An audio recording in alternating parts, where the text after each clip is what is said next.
नमस्कार। आप सुन रहे हैं TV9 पॉडकास्ट और मैं हूं आपके साथ आसिफ खान। आज की ये कहानी एक पिता की है, एक माँ की है और दो बहनों की है, जिनकी आंखों के सामने उनका लाडला, उनका 18 साल का जवान बेटा चला गया और छोड़ गया ऐसा दर्द, ऐसी बेचैनी जिसने सब खत्म कर दिया। कहानी राजस्थान के सीकर के राधा किशनपुरा इलाके में रहने वाले हनुमान प्रसाद सैनी और उनके परिवार की है। उनकी दुनिया में जैसे सब परफेक्ट ही था। ज़मीन, घर, नौकरी, दुकान, सब था। घर में पत्नी तारा, 2 बेटियां और सबसे छोटा एक बेटा था। बड़ी बेटी 24 साल की पूजा MSc फर्स्ट ईयर में थी और छोटी 22 साल की अनु BSc सेकेंड ईयर में पढ़ती थी और सबसे छोटा अमर 18 साल का था। पुलिस में भर्ती होकर देश की सेवा करना चाहता था।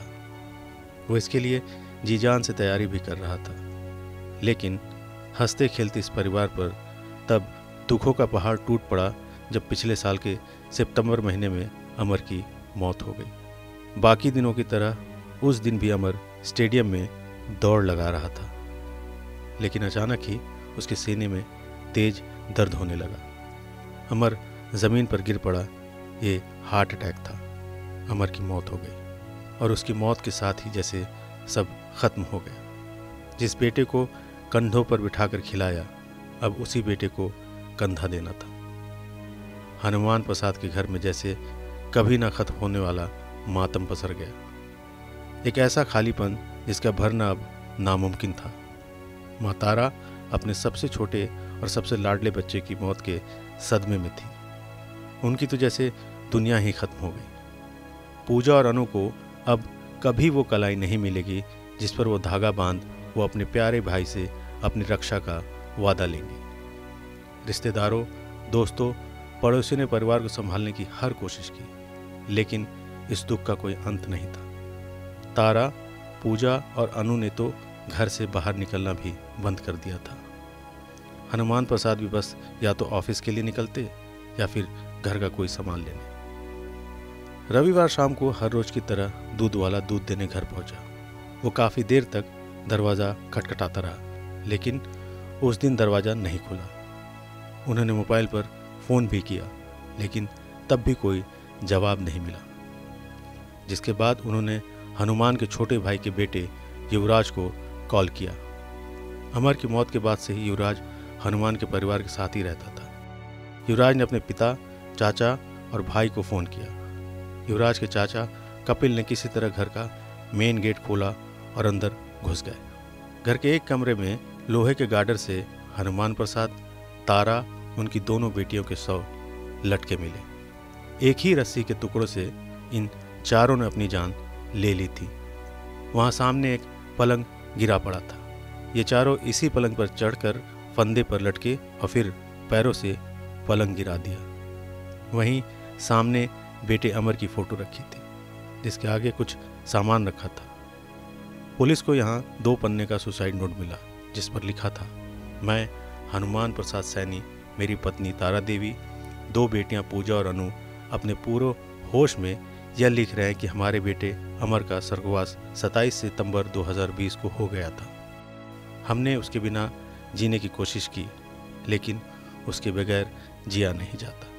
इसलिए हम चारों ने अपनी ज़िंदगी को ख़त्म करने का फ़ैसला लिया है। हमारी हम चारों की ज़िंदगी था। जब वो नहीं तो हम यहाँ क्या करेंगे। घर में किसी चीज़ की कमी नहीं है। ज़मीन है, घर है, दुकान है, नौकरी है। बस सबसे बड़ी कमी बेटी की है। उसके बिना सब बेकार है। हम पर किसी का कोई कर्ज बाकी नहीं है। प्रशासन से निवेदन है कि किसी भी परिवार वाले को परेशान न करें। ये हमारा अपना फैसला है। इस नोट में हनुमान ने अपने छोटे भाई सुरेश के लिए एक संदेश भी छोड़ा था।